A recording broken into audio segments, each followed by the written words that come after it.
Hello student, आज के इस वीडियो में मैं आपको केमिस्ट्री का सेट 2 लेकर के आया हूं। ये ऑब्जेक्टिव टाइप का है और बहुत ही इंपॉर्टेंट है। यदि आप एग्ज़ाम देने जा रहे हैं तो एग्ज़ाम से पहले ज़रूर इससे देख कर जाएं।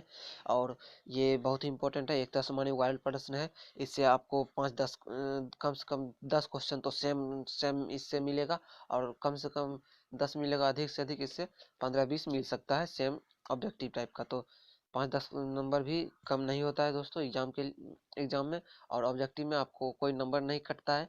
यदि आप एक को सही रखते हैं तो आपको 1 नंबर मिलता है, ऐसा नहीं कि उसमें नंबर कटता है। तो ये जो आपका पहला क्वेश्चन, ये है रवा कितने प्रकार के होते हैं। रवा कितने प्रकार के होते हैं, ये जो है रवा 4 प्रकार के होते हैं, इसीलिए इसका राइट आंसर आपका ऑप्शन सी हो जाएगा। चलिए, आपका अगला क्वेश्चन मैं आपको जल्दी जल्दी क्वेश्चन बताऊंगा, क्योंकि समय आपका बहुत ही कम है। एग्जाम में भी एग्जाम बहुत ही करीब है आपका, इसलिए मैं स्पीड में आपको खींच देता हूँ। और 3 सेट कम से कम आप देख लीजिएगा। इसका यदि 5 सेट देख लेते हैं आप तो आपको 35 में 35 हु बहू इससे आएगा। यदि 70 क्वेश्चन यदि आपको आता है एग्जाम में, और 70 में आपको इससे सेम मिल जाएगा, कम से कम 50 क्वेश्चन आप मतलब 35 में 35 मार्क्स आराम से ला सकते हैं। तो चलिए, आप ये वीडियो शुरू करते हैं। आपका है H2O। H2O जो बर्फ में है, और एक चीज आप ध्यान रखिएगा, भाप जो वाष्प है, और बर्फ है, और पानी, तीनों का सूत्र एक ही होता है, H2O। तो H2O में किस प्रकार के अपबंध पाए जाते हैं, तो H2O में किस प्रकार के बंध पाए जाते हैं, ये इसका राइट आंसर होगा ऑप्शन बी, यानी मेटालिक बॉन्ड पाए जाते हैं, सॉरी हाइड्रोजन बंध पाए जाते हैं, इसीलिए इसका राइट आंसर आपका होगा ऑप्शन ए। चलिए, अगला है आपका, एक फेराडे विद्युत कितने कूलाम के बराबर होता है। तो ये आपको पता होगा, 96,500 कूलाम के बराबर होता है, इसलिए इसका राइट आंसर आपका ऑप्शन ए हो जाएगा। चलिए, आपका अगला है, प्रतिरोध के प्रतिलोम को कहते हैं। प्रतिरोध के जो प्रतिलोम है उसको क्या कहते हैं, तो इसका जो राइट आंसर होगा, ये इसमें कोई भी नहीं है जो इसको प्रतिरोध के प्रतिलोम को कहते हैं, उसे चालकत्व कहते हैं। तो इसीलिए से वो इसमें नहीं है। अगला है आपका, प्रबल वैद्युत अपघट्ट में लेमडा एम का मान है। लेमडा एम का मान कितना है, तो 5 का जो राइट आंसर है आपका ऑप्शन ए हो जाएगा, यानी तनु कराने पर बढ़ता है। लेमडा एम का मान जो है, ये तनु करने पर बढ़ता है, यानी जल को मिलाने पर बढ़ता है लेमडा एम का मान। चलिए, अगला क्वेश्चन है आपका, अगला है, रासायनिक अधिशोषण होता है। रासायनिक अधिशोषण क्या होता है, तो ये 6 नंबर जो क्वेश्चन, ये अणु उत्क्रमणीय अभिक्रिया होता है ये, इसीलिए इसका राइट आंसर आपका ऑप्शन ए हो जाएगा। चलिए, आपका अगला क्वेश्चन है, लोहा का मुख्य अयस्क है। ये लोहा का, और आप एल्युमिनियम का और कॉपर, ये सब का मुख्य अयस्क को याद कर लीजिएगा। मैग्नीशियम का, ये सब का मुख्य अयस्क पूछा जाता है हर बार। तो जो लोहा का मुख्य अयस्क है, ये जो है 7 नंबर, इसका राइट आंसर आपका हो जाएगा ऑप्शन बी, यानी हेमेटाइट। हेमेटाइट जो है ये लोहा का मुख्य अयस्क है, ये इसका सूत्र होता है Fe2O3। ये इसका राइट आंसर हो जाएगा। चलिए, आपका अगला है 8 नंबर क्वेश्चन, किस प्रकार के अयस्क का सांद्रण इलेक्ट्रोड मैग्नेटिक पृथक्करण विधि द्वारा किया जाता है। तो इस किस प्रकार के अयस्क का किया जाता है, तो 8 का जो राइट आंसर है आपका हो जाएगा ऑप्शन बी, ये चुंबकीय कण, इसका राइट आंसर हो जाएगा। चलिए, अगला है आपका, माटे। कॉपर माटे में होता है, इसमें क्या होता है, इसलिए इसका जो राइट आंसर हो जाएगा Cu2 तथा Fe, ये इसका राइट आंसर हो जाएगा। चलिए, आपका अगला क्वेश्चन है, आपका अगला, आवर्त सारणी के ग्रुप 15 में नाइट्रोजन के अतिरिक्त कौन सा तत्व होता है। नाइट्रोजन के अतिरिक्त कौन सा तत्व होता है, तो इसका राइट आंसर हो जाएगा बी, फास्फोरस जो है ये होता है, इसीलिए इसका राइट आंसर आपका ऑप्शन बी हो जाएगा। चलिए, आपका अगला क्वेश्चन है, डी ब्लॉक के तत्व को दूसरे किस नाम से जाना जाता है। ये क्वेश्चन इस बार पक्का आएगा, इसे घुमा फिरा के कुछ दूसरे तरीके से भी आ सकता है कि संक्रमण तत्व किस ग्रुप के तत्व को कहा जाता है, तो ये आपको होगा डी ब्लॉक के तत्व। 11 का राइट आंसर आपका ऑप्शन ए हो जाएगा, यानी संक्रमण तत्व डी ब्लॉक के तत्व को जो है ट्रांजिशन एलिमेंट भी कहा जाता है। चलिए, अगला, जिंक एक क्या है, तो ये है संक्रमण तत्व जिंक, तो इसका राइट आंसर आपका ऑप्शन ए हो जाएगा, जिंक भी ट्रांजिशन एलिमेंट है। चलिए, अगला है आपका, Mn3+ एक ऑक्सीकारक है, ये एक ऑक्सीकारक है, तो ये 13 का जो राइट आंसर है आपका ऑप्शन सी हो जाएगा, ये खाली डी कक्षप के कारण ये है 14 नंबर K2ZNOH का होल फॉर्म में आई इसका जो IUPAC नाम है, IUPAC नाम ये क्या है, ये 14 का राइट आंसर आपका हो जाएगा ऑप्शन ए पोटेशियम टेट्रा हाइड्रोक्सोजिंकेट, ये इसका राइट आंसर हो जाएगा। ये अल्कीन के द्विबंध का पता लगाने को मिलते हैं किसके द्वारा, तो ये आपको राइट आंसर इसका 15 का हो जाएगा ऑप्शन डी बेयर प्रतिकारक के द्वारा पता लगता है, तो ये इसका राइट आंसर हो जाएगा। चलिए अगला है त्रिविम समव्यवता जिसका संबंध अध्यारोपित वस्तु दर्पण प्रतिबिंब को कहा जाता है, ये 16 नंबर है, इसका राइट आंसर आपका ऑप्शन बी हो जाएगा यानी प्रतिबिंब रूपता, ये इसका राइट आंसर हो जाएगा। थोड़ा सा वॉइस आपको सही से नहीं जा रहा होगा, इसके लिए मैं आपसे क्षमा चाहता हूँ क्योंकि मेरा तबीयत सही नहीं है, इसीलिए से क्लोरोफॉर्म ऑक्सीजन से प्रकाश की उपस्थिति में अभिक्रिया कर देता है। क्लोरोफॉर्म जो है ये क्या देता है, जो 17 का राइट आंसर आपका हो जाएगा ये फॉस्जीन नामक जो गैस है ये देता है। और ये इसको और ध्यान में रखिएगा, फॉस्जीन जो गैस है ये बहुत ही मतलब ये विषैला गैस है, ये आपको पूछा जा सकता है कि फॉस्जीन किस प्रकार का गैस है, तो ये विषैला गैस है। अगला आपका है 18 नंबर क्वेश्चन, एल्कोहल और एनेनॉल बनाने में एलिकेन एवं एरीन का एक हाइड्रोजन जिससे प्रतिस्थापित होता है, ये क्या है, तो 18 का जो राइट आंसर है आपका ऑप्शन बी हो जाएगा यानी OH के द्वारा विस्थापित होता है, प्रतिस्थापित होता है, ये है इसका राइट आंसर हो जाएगा। ग्लिसरॉल क्या है, ये जो है ग्लिसरॉल ये है ट्राईहाइड्रिक अल्कोहल, इसलिए इसका राइट आंसर आपका ऑप्शन सी हो जाएगा यानी ट्राईहाइड्रिक अल्कोहल। अगला आपका क्वेश्चन है 20 नंबर, बेंजीन का साधारण हाइड्रोक्सी व्युत्पन्न है, ये जो है बेंजीन का साधारण हाइड्रोक्सी व्युत्पन्न क्या है, ये है फिनॉल, इसका राइट आंसर आपका ऑप्शन बी हो जाएगा। अगला है आपका 21 नंबर, इसका राइट आंसर सॉरी 21 पहले क्वेश्चन देख लेते हैं। चित्र ये जो है दिया हुआ, इसका जो IUPAC नाम लिखना है, ये इसका IUPAC नाम क्या होगा, तो ये इसका जो राइट आंसर आपका ऑप्शन ए होगा 1,5 डाई मिथाइल फिनॉल, तो ये आपका राइट आंसर हो जाएगा। चलिए अगला है आपका क्लोरोएथेन अमोनिया से प्रतिक्रिया करके क्या देता है, क्लोरोएथेन जो है इसे प्रतिक्रिया करके क्या देता है, ये एथिनोमीन देता है प्रतिक्रिया करके, एथिनोमीन। चलिए अगला आपका एमाइड LiAlH4 से अवकृत होकर देता है, ये क्या देता है, 23 का राइट आंसर आपका ऑप्शन बी हो जाएगा यानी एल्किल एमीन देता है। चलिए आपका इसका राइट आंसर ऑप्शन बी हो जाएगा। चलिए आपका अगला है HCOOH का IUPAC नाम है, HCOOH का IUPAC नाम क्या है, तो 24 का जो राइट आंसर है आपका ऑप्शन सी हो जाएगा यानी मिथेनोइक एसिड, इसका जो राइट आंसर हो जाएगा मिथेनोइक एसिड। अगला है आपका ऑब्जेलिक एसिड जो है इसका IUPAC नाम क्या है, तो इसका IUPAC नाम जो है ये इसका राइट आंसर आपका सी हो जाएगा यानी इथेन डाइओइक एसिड, इसका राइट आंसर हो जाएगा ऑप्शन सी। चलिए आपका अगला है मिथाइल नाइट्राइल का सूत्र है, मिथाइल नाइट्राइल का जो सूत्र है वो कौन सा है, तो इसका राइट आंसर आपका ऑप्शन बी हो जाएगा यानी CH3CN जो इसका जो है सूत्र है। अगला है आपका साधारण कार्बोक्सिलिक अम्ल जल में घुलनशील होता है क्योंकि उनके बीच क्या होता है, ये 27 का जो राइट आंसर है आपका ऑप्शन बी हो जाएगा क्योंकि उनमें होता है हाइड्रोजन बंधन, इसलिए इसका राइट आंसर आपका ऑप्शन बी हो जाएगा। चलिए अगला क्वेश्चन है आपका,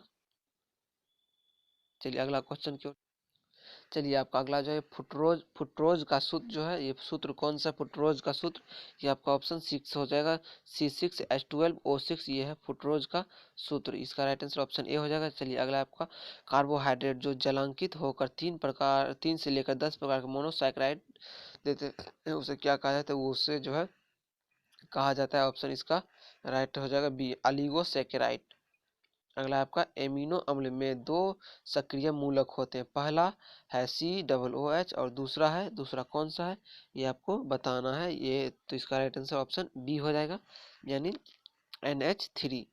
अगला है आपका 31 नंबर, अल्फा एमिनो अम्ल में पॉलीमर को कहते हैं, इसको क्या कहते हैं, तो ये इसका राइट आंसर हो जाएगा ए, यानी प्रोटीन, इसका राइट आंसर हो जाएगा ऑप्शन ए।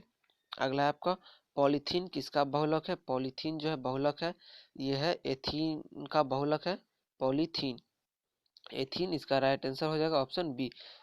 पॉलीथीन का मतलब होता है बहुत से एथीन के, पॉली का मतलब होता है बहुत से, बहुत से एथीन को मिला करके पॉली एथीन बनाया जाता है, उसे पॉलीथीन। जैसे आपको पूछा जाएगा पॉलीस्टर का बहुलक है, पॉलीस्टर जो कपड़ा होता है या कुछ होता है से कपड़ा टाइप का, उसे पॉलिस्टर का जो सूत्र किसका बहुलक है, तो उसमें दिया रहेगा ईस्टर, ईस्टर का जो बहुलक है पॉलिस्टर है, ये भी पूछा जा सकता है, तो इसे भी याद रखिएगा। अगला है आपका रबर स्टार्च, सेलुलोज एवं प्रोटीन है, ये क्या है, ये 33 का राइट आंसर आपका बी हो जाएगा, यानी प्राकृतिक पॉलीमर है ये तीनों, तो इसीलिए इसका राइट आंसर आपका ऑप्शन बी हो जाएगा।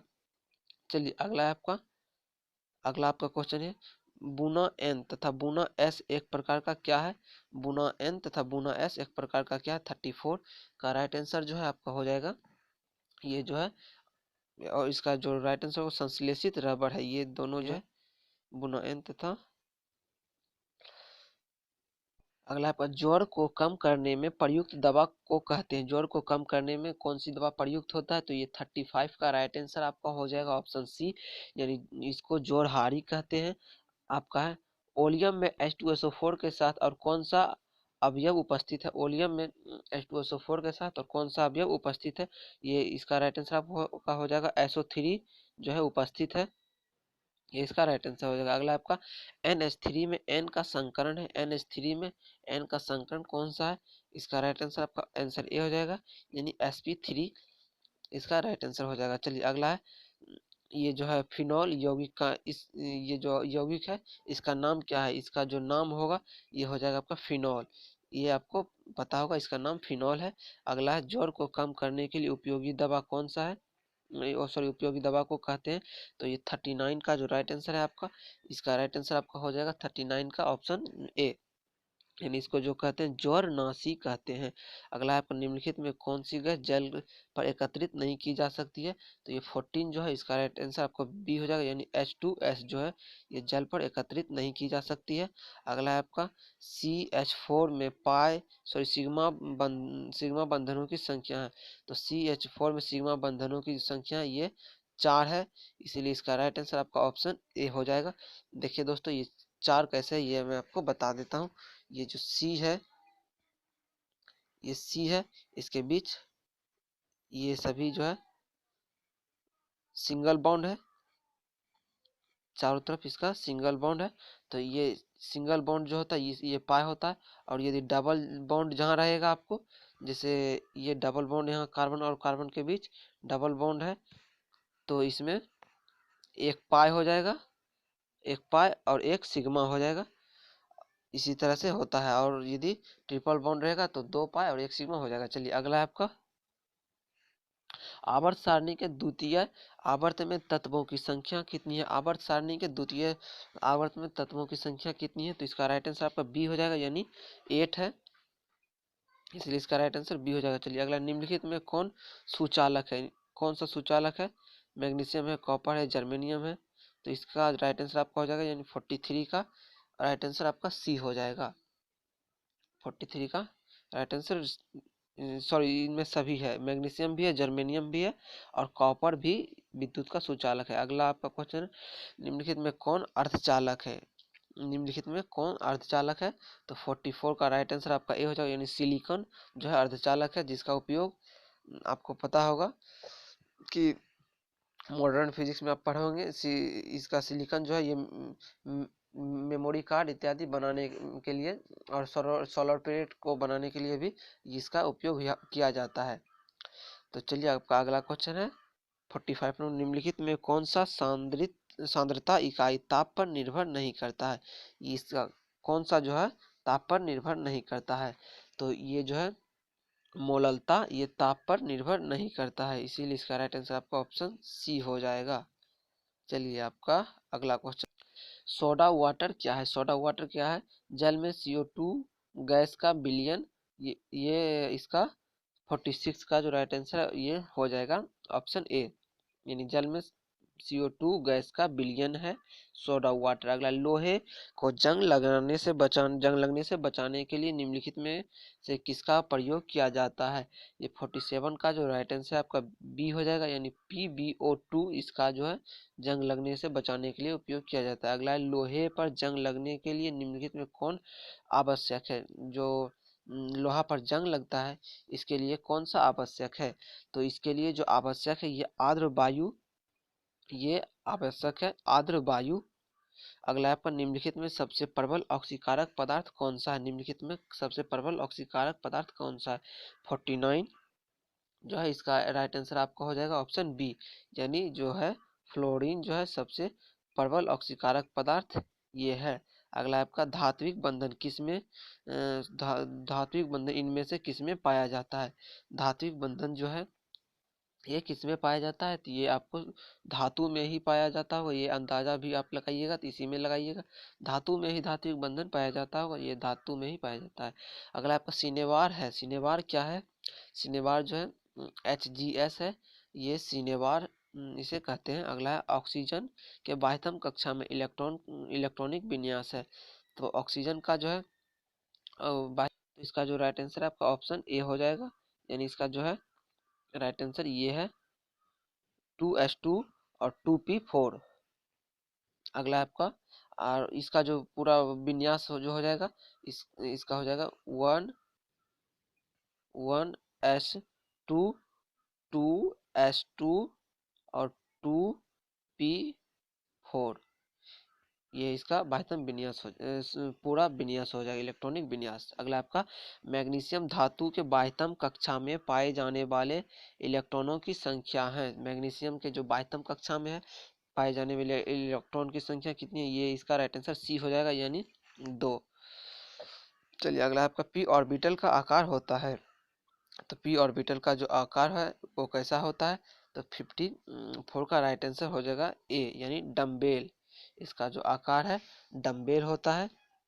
अगला है 55 जो क्वेश्चन है आपका, यह निम्नलिखित में किसे कास्टिक सोडा कहा जाता है? Na2CO3 जो है इसे कास्टिक सोडा कहा जाता है। अगला है आपका, पोटास एलम है, पोटास एलम है एक, ये क्या है? तो ये आपको बताना है, तो ये है युग्म लवण, ये है युग्म लवण, तो इसका राइट आंसर ऑप्शन ए हो जाएगा। अगला, हीरे में कार्बन परमाणु का संकरण है, तो हीरा में जो कार्बन परमाणु का संकरण है ये है sp3। 57 का राइट आंसर आपका ऑप्शन ए हो जाएगा। अगला 58 का जो है ये कौन सा यौगिक है? यौगिक का नाम लिखना है, तो यौगिक जो ये है 58 का राइट आंसर हो जाएगा ऑप्शन ए, यानी फिनॉल है ये, इसलिए इसका राइट आंसर ऑप्शन ए हो जाएगा। अगला आपका, बेंजीन में पाए बंधनों की संख्या कितना है? बेंजीन C6H6, ये आपको बताना है, इसमें पाए बंधनों की संख्या कितनी है? तो 59 का ऑप्शन बी हो जाएगा, यानी 3, ये राइट आंसर हो जाएगा आपका। चलिए अगला है आपका, उजला एवं पीला फास्फोरस है, ये क्या है? तो ये अपरूप है, उजला और पीला फास्फोरस क्या? ये अपरूप है, इसका राइट आंसर ऑप्शन ए हो जाएगा। चलिए आपका अगला क्वेश्चन है, आपका अगला क्वेश्चन है, निम्नलिखित में से कौन सा धातु पृथ्वी पर प्रचुर मात्रा में पाया जाता है? निम्नलिखित में से कौन सा धातु पृथ्वी पर प्रचुर मात्रा में पाया जाता है? ये जो प्रचुर मात्रा में पाया जाता है ये है एल्यूमिनियम, जो पृथ्वी पर प्रचुर मात्रा में पाया जाता है, जिसका कि बर्तन, कुकर इत्यादि बहुत से सामान बनाए जाते हैं और वायर भी बनाए जाते हैं इसका।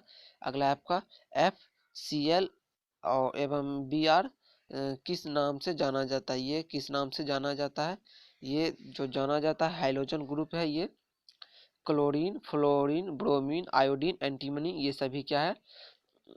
हेलोजन ग्रुप है, ये इनमें से कोई भी रहे तो आपको क्या कहना है? ये हेलोजन ग्रुप है, तो इसका राइट आंसर ऑप्शन सी हो जाएगा। अगला आपका, इथीन बहुलीकृत होकर बनाता है, मैं आपको इसके अगले वीडियो में भी बताया हूँ कि बहुत से एथीन को मिला करके पॉलीथीन बनाया जाता है, इसको किसी भी तरह से घुमा के दिया जा सकता है, ये आपका राइट आंसर हो जाएगा पॉलीथीन। यानी बहुत से एथीन को मिला करके पॉलीथीन बनाया जाता है। यदि आप उस वीडियो को नहीं देखें तो उस वीडियो को भी जरूर जाकर देख लें, क्योंकि उस वीडियो में भी बहुत ही इंपॉर्टेंट क्वेश्चन बताया गया है। उसका लिंक मैं इसके डिस्क्रिप्शन में दे दूंगा। चलिए अगला है आपका सोडियम बेंजोइट और सोलामाइड। ये मिश्रण को गर्म करने पर बनता है, ये क्या बनता है? 64 का जो राइट आंसर है आपका ऑप्शन डी हो जाएगा, यानी बेंजीन बनता है आपका है। जब फिनॉल को जस्ता चूर्ण के साथ गर्म किया जाता है तो बनता है, तो क्या बनता है 65 का? जब फिनॉल को जस्ता चूर्ण के साथ गर्म किया जाता है तो क्या बनता है? अगला है आपका क्वेश्चन, निम्नलिखित में कौन एक अक्रिय गैस है? अक्रिय गैस ये जो है नियोन है, ये अक्रिय गैस है जो कि बल्ब में भी भरा जाता है, ये बल्ब में भरा जाता है, ये अक्रिय गैस है नियोन। अगला आपका निम्नलिखित में से कौन बायोडिग्रेडेबल बहुलक का उदाहरण है? 67, इसका राइट आंसर आपको हो जाएगा सेलुलोज। ये जो है बायोडिग्रेडेबल बहुलक का उदाहरण है सेलुलोज। अगला आपका क्वेश्चन है, एल्डिहाइड के ऑक्सीकरण से बनता है, एल्डिहाइड जो है इसके ऑक्सीकरण से क्या बनता है? 68 का राइट आंसर आपका हो जाएगा ऑप्शन ए, यानी कार्बोक्सिलिक एसिड बनता है। अगला आपका क्वेश्चन है, FeH2O होल 5NO SO4 में Fe का ऑक्सीकरण संख्या क्या? 69, ये 69 का ऑप्शन सी राइट आंसर हो जाएगा, यानी +3। मैं आपको हर एक वीडियो में बता रहा हूँ कि ये इसका ऑक्सीडेशन नंबर आप निकालने के लिए सीख लीजिएगा, क्योंकि इससे आपको 2, 3 या 4 नंबर का क्वेश्चन मिलता है। निम्नलिखित में कौन सा चिलेटिन लिगेंड है? तो मेरा वॉइस सही नहीं जा रहा होगा, तबीयत नहीं सही होने के कारण, ये इसके लिए मैं आपसे क्षमा चाहता हूँ। इसका राइट आंसर आपका हो जाएगा ऑप्शन ए, यानी 1,2 एथीन डाइएमीन।